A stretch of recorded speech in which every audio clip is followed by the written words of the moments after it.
Welcome to On the Verge. I am Kara Bradley, bringing you morning questions.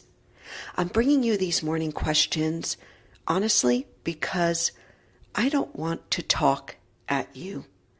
I don't want to tell you what to do. I don't want to add more information to what may be your overcrowded, busy mind, if you're like most. I honestly want to provide you with questions several times a week to help you unblock and possibly unlock your own natural intelligence, your own wisdom. I so believe that we have so much insight, information, intuition that is hanging out just below the surface of our busy thinking mind. And when we can get underneath it, holy smokes, we are our own best teacher. So again, I bring you these morning questions not to add more to your to-do list, but just to offer you ways to get underneath the busyness, the static, the questioning, and honestly, all of the information overload that's barraging you day in and day out with what you should be doing. Now, some of these morning questions will land. They may jolt you. They may provoke you. They may piss you off, to be honest with you. Some of them may not even penetrate yet or ever. And so I suggest that you listen to those that kind of have, poked something or stung in a way, and carry some of those questions with you. Others, you can just let them go, let them be, maybe review them in the future. Today's morning question was inspired by my friend and flow expert, Steven Kotler. Steven Kotler is a multiple-time New York Times bestselling author, and his latest book, The Art of Impossible, poses this question. And I'll put a link to his book in the show notes. But this question is, what makes you curious? What makes you curious, or what are you curious about? And I've been doing this exercise with Steven for a couple of years now, and honestly, I do it probably every quarter in my journal. I'll realize, it's time for the curiosity exercise. And so this is what I offer you today. Curiosity exercise is simple. It's a way to get underneath your daily patterns, your daily thinking patterns, your daily movement patterns, eating patterns, all that daily habitual stuff that we do that kind of puts us into drone mode. And understanding what you're curious about can help you get underneath. And it can also give you a little bit of direction as to how to spend those extra 10 minutes you give yourself in the morning or evening before you go to sleep, is to dive into some of the things that you are most curious about.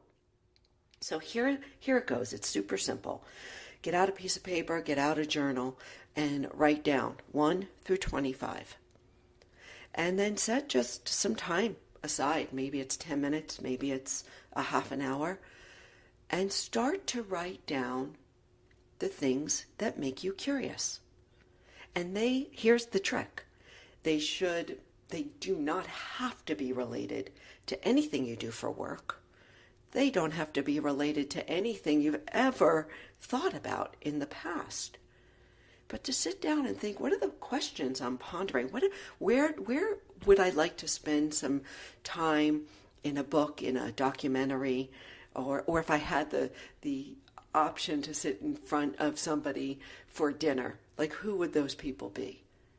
What are those questions that I'm wondering about? And write them down.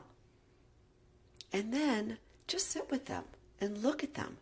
And there are second steps to this exercise and third steps, but for today, for this inquiry, just write down 25 things that you are most curious about.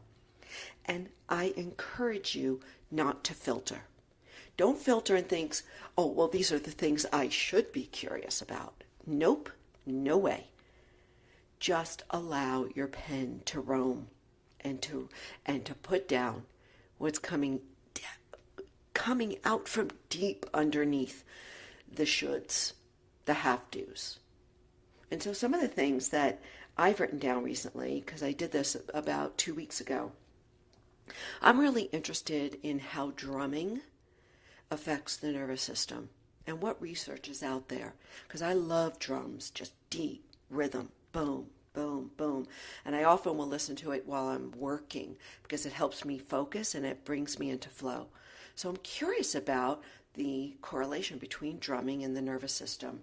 Another one for me is time. Oh, I have such a deep curiosity about time, our experience with time, our relationship with time, how time moves sometimes slowly, sometimes quickly. And then third is how food is mood. How different foods affect our mood and the gut-brain connection, and so much of the work that I'm doing now in mental fitness. Those are just three, and some of them are related to work, some of them are not. I've often also written down UFOs, right?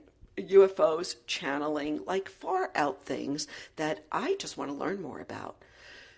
So, what are you curious about? What makes you curious? Do the exercise. I promise you that it's going to unlock a couple of things in you. And then what Stephen often recommends is to give yourself 10, 15 minutes a day to investigate, to let your fingers do the walking, to Google, to jump on YouTube, to do whatever you do best to quench your thirst. 15 minutes a day to drop into something you're curious about. So, I can't wait to hear what you come up with. Please share. Reach out to me. Drop me an email. Drop me a DM on Instagram. I'm on there all the time. Or on LinkedIn. And I look forward to hearing the things that you found out. This keeps us bright. It keeps us sparked. It keeps us alive and energetic and enthusiastic, and it gives us stuff to talk to other people about. It's a great question to ask your kids, your partner, your coworkers, your friends. What makes you curious? Or what are you curious about? I hope that these morning questions are as fruitful for you as they have been for me. I really adore asking myself questions, and I'd love to hear how they're working out for you. Please don't forget to check out the show notes. I put tons of stuff in there, lots of links to what I'm doing, my protocols, my mental fitness protocols. You can grab that free protocol there in the links as well. And if there's any questions that you ask yourself that you'd like to hear me talk about, hey, I am up for anything. Let me know your inquiries. Until next time, be well. Thank you for listening.